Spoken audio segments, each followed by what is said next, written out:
La revue de presse avec Natacha Polony. Bonjour Natacha. Bonjour Thomas, bonjour Julie Bonjour. et bonjour à tous. Ce matin, une de vos journaux, les jeunes quittent la France pour le meilleur et pour le pire. Le Parisien, leur rêve à 25 ans, un job à l'étranger.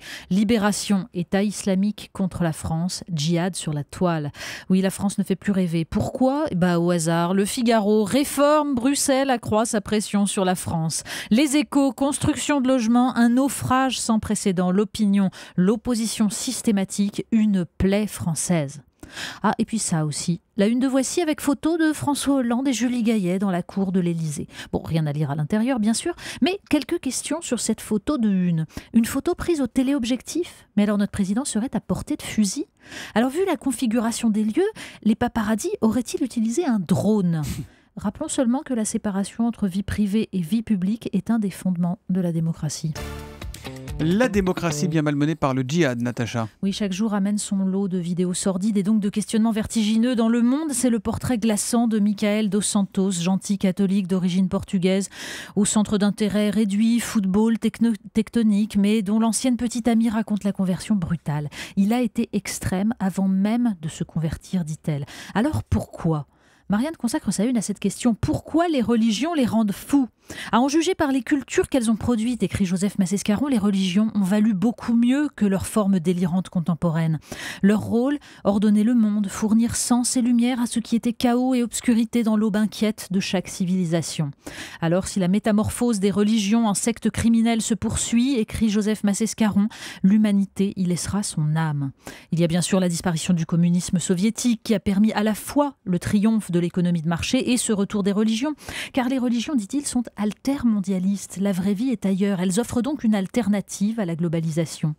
Enfin, c'est parce que, dit-il, le niveau général de la culture théologique connaît une baisse vertigineuse que l'identitaire religieux connaît une pareille montée.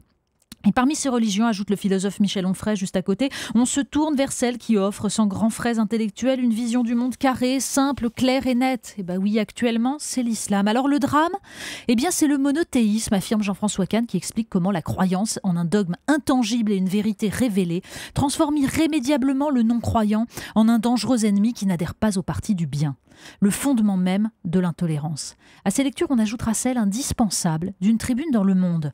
Le chercheur Jean-Luc Marais conclut sa réflexion sur ces mots terribles. On ne saura jamais si une certaine ringardisation des idées d'adhésion à la République et à la nation, si la suppression des rites d'intégration républicain, le service militaire obligatoire en particulier, contribue à produire aujourd'hui nos djihadistes. Enfin, on ne saura jamais si les djihadistes français ne sont pas aussi l'un des résultats les plus terribles du multiculturalisme, cette emphase sur l'exception plutôt que sur la ressemblance.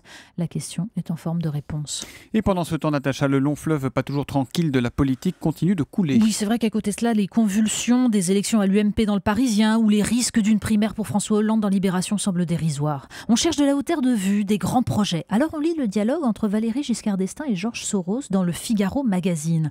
L'ancien président, auteur du projet de constitution européenne, et le financier, père des hedge funds dans les années 70, parlent crise de l'euro, spéculation, institutions européennes.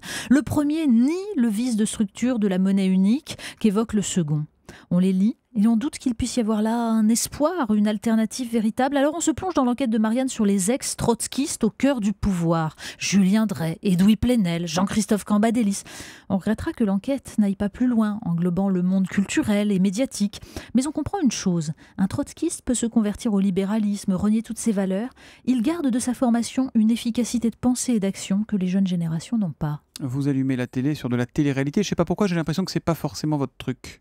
Oui, les jeunes générations, elles ont la télé-réalité. Et ça, c'est aussi dans Marianne. Bon, c'est désespérant, c'est à la suite de l'affaire Nabila. Un article sur le fonctionnement de ces programmes où des gens acceptent de se ridiculiser, de s'humilier pour un instant de gloire. Avec une vingtaine de morts tout de même en 13 ans. Le fruit d'une société qui est sa jeunesse, nous dit le philosophe Vincent Cespedes. Alors, un professeur de collège, effrayé de voir ses élèves de 5e qui pensent déjà à gonfler leurs biceps, organise des journées de désintoxication avec une monteuse télé qui leur décrypte la fabrication de ces monstruosités.